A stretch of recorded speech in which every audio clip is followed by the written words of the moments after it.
Hey guys, welcome back. My name is Kelly, and today we're going to do some embroidery samples. We're going to do back to school.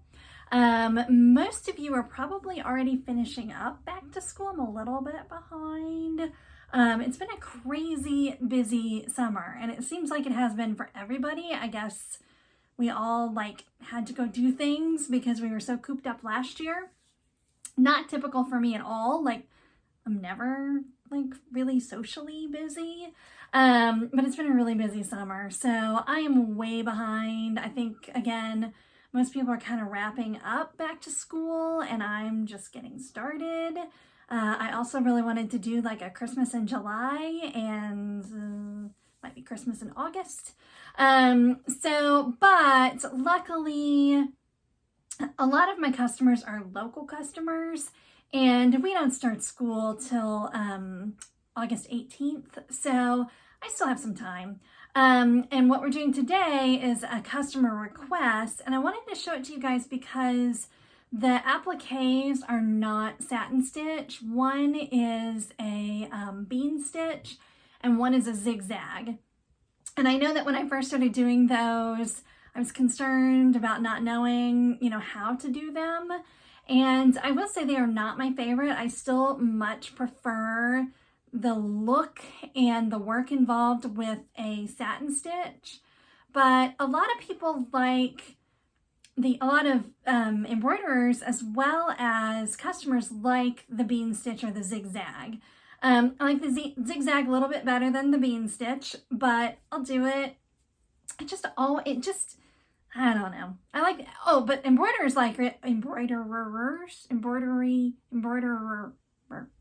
what would you say? And people who embroider, really like it because it's quick. It's so much quicker than a satin stitch. But I kind of like it with a satin stitch that I don't have to be extra careful when I'm cutting out the fabric. But it's probably a small price to pay. Anyway. So this customer, she had two requests. She couldn't find, or I couldn't find the designs that she wanted, saying what she wanted. So I made my own. I'll kind of show you that, but basically I just pick from other designs that I've purchased and mesh it together. Whether or not I'm supposed to do that, I'm not sure. Now obviously I wouldn't be able to sell the design itself, because I've pulled from other purchased designs, but I think it's okay to do it if you're just doing it for yourself. If you're a designer and you know the answer to that, please tell me. But I think I can use elements and then mix it all together. And they're small elements. So she wanted this, which turned out super cute. We are going to change. She now wants this in a crayon green rather than teal. So when I do, this is just a sample. So when I do the actual shirt, that's what I'll do. This also looks really big, but that's okay. I can resize it. But so that's this one. And so I had this apple from a different design, and I had this crayon from a different design. So I just brought them in, and then these are just purchased fonts. So I gave her two choices just for the screenshot. On my computer, she had the choice of this with the apple or this with a heart, because the original she had a screen printed shirt she thought was cute that had this, but it had a heart instead of the apple. But I personally liked the apple better, so I gave her a choice of either, and she luckily chose the apple. So the next one we're going to do is K is for kindergarten. And again, I just couldn't find anything that I liked or she liked, so I just made my own. But I'm trying to put my mighty hoop together, and I don't want to squish my fingers. So let's go over to the computer, and I'll show you what I came up with, and then we'll take it over to the machine. Okay, so this is basically what she wanted, and I did send her a screenshot of this, and she, sort of signed off on it. So, again, all the lettering is just a font that I have. Let's see what font it is. It is Lazy Cuties, which is kind of fun name. And then I believe this is the same pencil. So the pencil is in a bean stitch. So I'll show you guys that.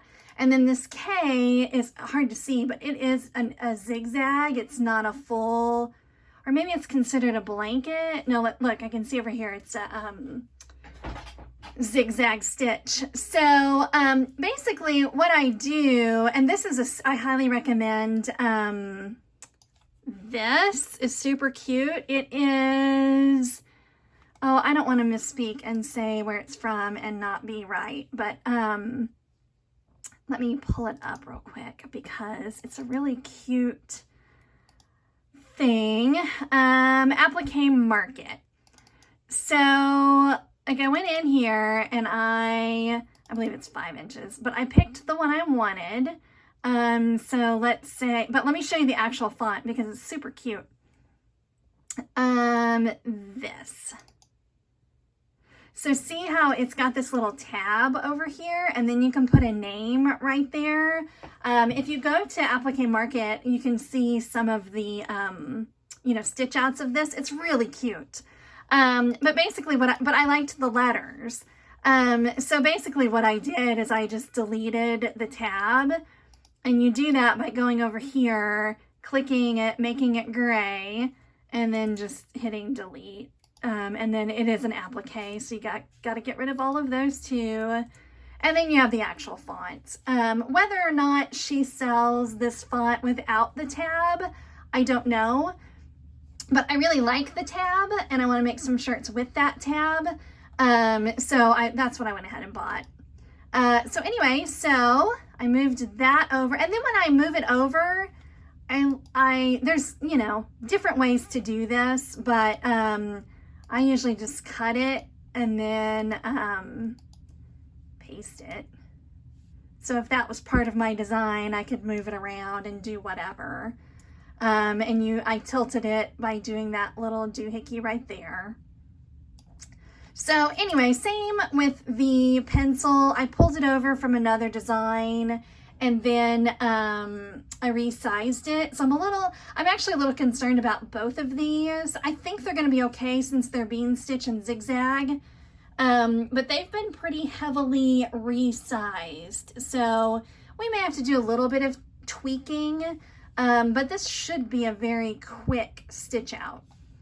So I've got it set up over here. I wanted the letters to go first, although now that I've said that, let's switch that around, because again, if there's something wrong with the pencil or the K, then there's no reason to keep stitching. Whereas I feel confident that the lettering is going to be fine. So, oops, did that wrong.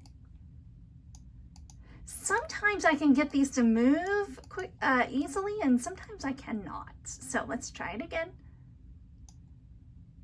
Oh my goodness, what is my problem? Well, let's try it this way. There we go. I don't know why that wasn't moving. Okay, so now it's going to do the pencil first, and we definitely want the pencil first because we want the K to sit on top of it. So it'll do the pencil, it'll do the, why is that split up? I don't know. Doesn't matter. But we'll do the K, and then we'll do this lettering last, because again, if the pencil or the K messes up, there's no reason to keep going. So, all right, I'm going to send this over to my machine. I always just make up something, because once you turn your machine off, it doesn't save there anymore. And then, all right, let's see how we do. Okay, so real quick before I start embroidering, first of all, I just use a knit interlock from Joann's or Walmart for my samples. So I've got one of those hooped. And then the most important thing, I mean, you should for any applique, but with this bean and this zigzag, you have got to use Heat and Bond Light. It'll fray so much that it'll look terrible within minutes. I mean, it looks terrible right after you cut it. So anyway, so it's very important to use that. And if you don't know, Heat and Bond Light, it looks like this.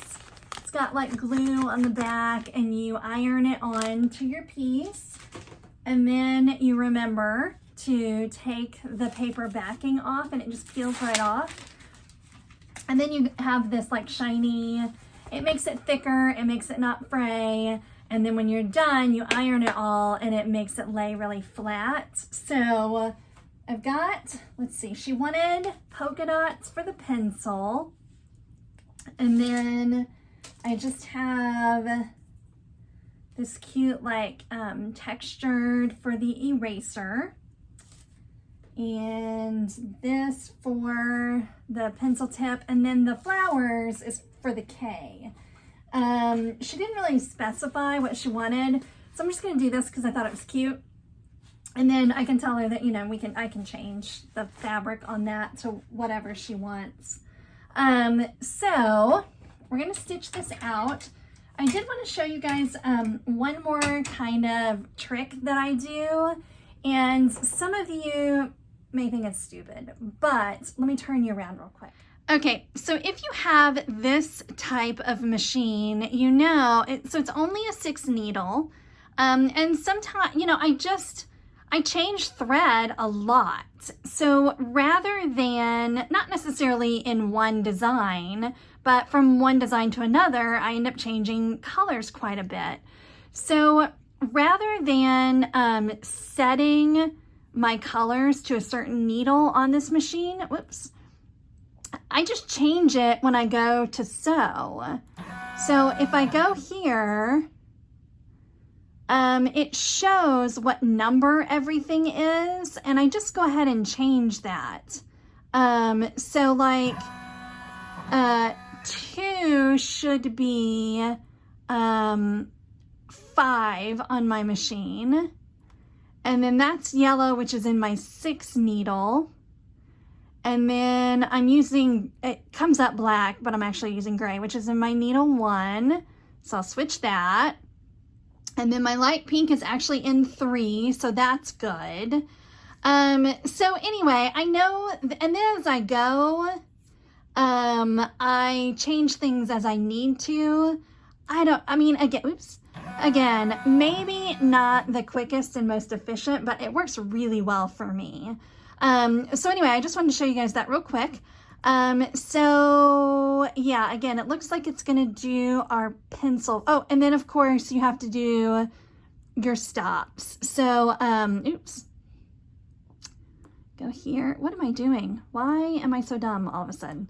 Okay, so on this machine, you have to go to edit and then here, and then to stop, you do the hand.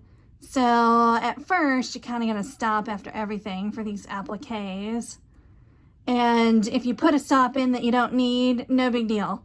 But we'll stop it. We don't need to stop there.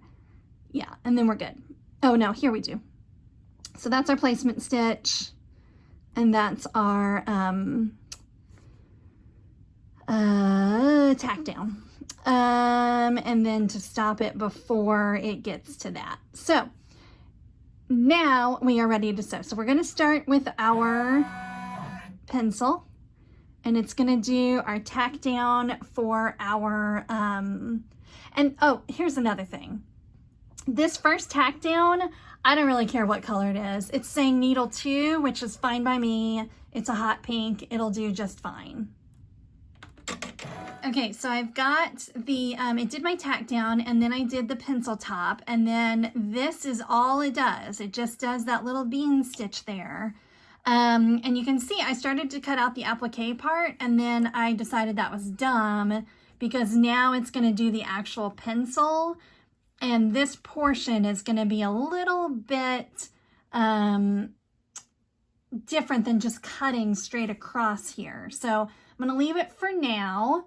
And then we'll run this pencil tack down.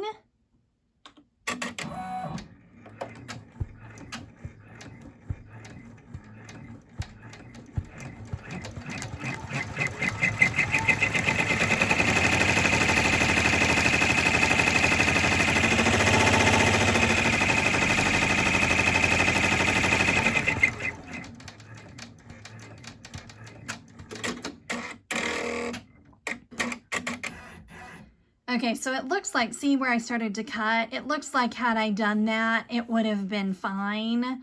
I was just afraid that these little loopies were going to go a little bit further and I wouldn't catch them on that. So now we're going to put this down, and you can kind of double check that if this was a really light color, well, you can kind of see through there. So maybe let's cut this because I don't want that brown underneath there. Okay, so again, I could have cut this earlier before it stitched down, but I was a little afraid that it wasn't going to be enough. So that's where the pencil is, you can cut really close and get rid of it so that when your bean stitch on your pencil, when you cut your pencil fabric, it's not peeking out underneath. Because again, we really probably shouldn't have had that under there anyway. So let me turn this, trying to get everything in camera here. So we'll go ahead and cut most of this out to get it out of the way. So again, it's not showing underneath that yellow. But when we do this is where we have to be careful, because that's all, I mean, we're done. There's no satin stitch coming. It's only going to be this hanging off the edge. So you leave about 1/8 of an inch.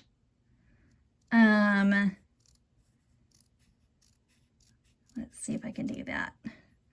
So that one's maybe a little long, but I've kind of noticed it doesn't, and then this doesn't matter because it's going to stitch a fill stitch for the pencil top, the lid. So anyway, so that's what it should look like. Leaving about 1/4 of an inch around, except where you're going to have fabric covering it up, it doesn't really matter.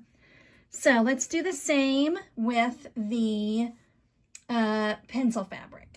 Okay, side note here. I was just stitching and it kept saying to check your bobbin, and it's like it wasn't catching the bobbin. So I wanted to show you guys what the problem was, because it's a really, really common problem, but people often overlook it. So let me turn you around and show you. Okay, so I'm using needle 6. Can you see the problem here? This thread has got to be, oh, sorry, hang on. It's got to be underneath this little doohickey. It can't be sitting out there. And look, number 5 did it too. Oops, sorry, again.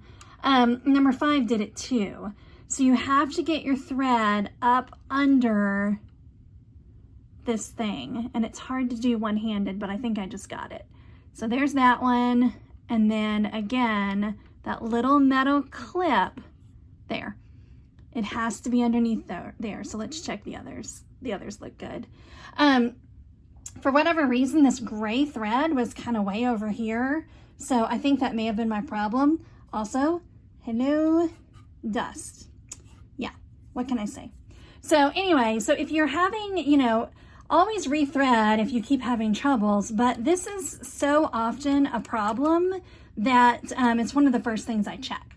Okay, back to your regularly scheduled program. Okay, so we've got that stitched out, and we're gonna cut here. One thing I forgot to mention is, when you do these, so you've got your regular placement stitch, then you have a tack down, and then you have a bean stitch. You wanna make sure that your tack down and your bean stitch are the same color. Although I guess like on this, I could have done white for the tack down and then yellow. You just don't want it to be like a completely different wacky color, or you'll be able to see it. And I'll show you in just a second how I do that on my machine. That's really kind of simple and easy. I just prefer for them to be the same color. So we're gonna just cut this. And again, ooh, that's probably a little too close. But down here, it doesn't matter because that's where the eraser is gonna be. So that's maybe a little too close to the bean stitch. I prefer it just a smidge longer. So I will attempt that over here. And I do really like I'm sorry, this is shaking as I'm cutting. I really do like my mighty hoop, but I will say sometimes when you're this close, it's hard. I mean, I guess if I had different scissors, it wouldn't be so bad, but like I find it hard to get beneath this to cut sometimes, although that's probably true for most hoops. I've just noticed it more on my mighty hoop. So I'm going to do this off camera because I can't get the right angle, but same deal. I'm going to cut like 1/8 of an inch here, and then we'll do our eraser. And again, I'll show you how I do it to make sure the colors are the same. Okay, so I have my tack down stitch for the eraser. And again, whatever color you do for the tack down doesn't really matter. It's yellow because if you look over here, I've got everything switched to yellow right now. And the reason why I do that is it's just a quick and easy way. Like right now, I need everything to happen on my 3rd needle because that's where pink is and that's what my eraser is gonna be. So I'm just gonna do that real quick because it's like 2 presses of a button. The problem is you can't do that in Embrilliance. If in Embrilliance I had these 2 things as the same color, you can't, it combines them. Like you can't go back in and put a stop in for your applique. So to get around that, and I don't know if that's true for every machine, but it's true for this one. So if I sent it over from Embrilliance, I wouldn't be able to put a stop in, and I need it to stop so I can put down my fabric, or cut my fabric. So anyway, so I just change it to on the machine. So now it's all pink, and I'll just run it all pink for these 2, and then I'll go back and change it. And one more tip, the other thing that I do is I do, and this is obviously with a regular applique, you run the tack down and then you cut it. On these, I run the tack down and the bean stitch and then I cut it. But you could do it either way. It doesn't really matter.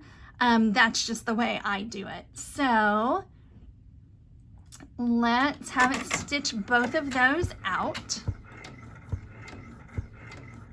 Pulling up a little there on me. Okay, I think that's good.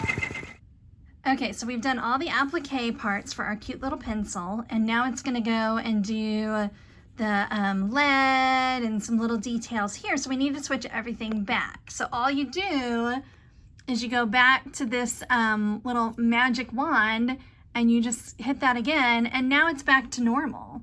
And now we can just run it like normal. So like I said, my gray thread was being weird, so hopefully it will stitch properly here. Yeah, it looks like it's going to. Let me run those real quick, and then as well as the placement stitch for the K. So it did all of our little details on our pencil, and then did our tack down stitch. Again, whatever color thread you use there, doesn't matter. Now I just realized I didn't, oftentimes when I combine appliques, I'll delete hidden stitches in Embrilliance, and I didn't do that this time, and I kind of realized it early on, but I just decided not to worry about it, because the reason why you often do that is because you've got really thick satin stitching here, and I don't have that on this design, so I'm not really worried about it. So same deal with this one. So the K is going to be, did I cover that up good? The K is going to be a zigzag. So we want both the tack down stitch and the zigzag stitch to be the same color. And for me, that is currently on needle 2. I want it to be kind of a hot pink. So I'll just press 2 and then I'll hit that, and now everything is a 2. And I can go back and change it later. So let's get that stitched out with the tack down. Okay, so remember earlier I said with these bean stitches, you can do the tack down and then do the bean stitch and then cut. You can't do that with zigzag. With zigzag, you need to cut it like a regular applique. But you just have to cut it a little cleaner than you might with a regular applique and leave a little, maybe a little bit more. So that zigzag, because it will show through. It just won't show through as much as the bean stitch. Let me show you what I mean here. I don't know if you guys can see it yet.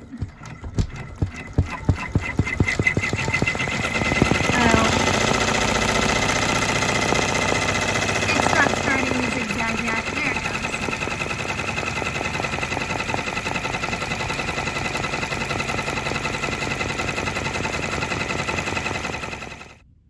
Okay, so as you can see, it's a pretty tight zigzag. It's just not as dense as a satin stitch. So I really like that. You know, it covers it up enough that you're not going to have any fraying, but it's a little bit of a lighter look, for lack of a better word. So I'm happy with all of that. I'm just going to stitch out the lettering and see how we turned out here. Oops, that's not going to catch. Let's see if it does. It did not. My tail wasn't long enough. It flew out of there. Let's rethread that. All right, so it is all done. And it's cute. I am happy. I like this fabric. And I'll use this for my picture for Etsy. But I'll let her pick her own fabric if she wants different colors or whatever. She is usually pretty flexible, so she might say, you know, oh, I wanted some more of this color, but she won't necessarily care what actual fabric it is. So before I take a picture, I will iron it. And again, for this, not so much the zigzag, but for the bean stitch, it's really important that you iron it because it'll iron down this, what am I pointing at here? It'll iron down this little seam allowance and keep it from fraying. And again, that's why you need the Heat and Bond light for sure. So anyway, that's it for today. That was about a, let's see. It's a 23-minute stitch out. So it's actually a pretty quick, again, not having the satin stitch makes it a lot quicker. I am going to go through and cut this just a little bit closer because the way the lead looks, it needs to be a little bit closer, but I'm happy with it. I'll send her a picture and see what she says. If you guys have any questions about anything embroidery related or sewing, put it down below. I do try to respond to every single comment.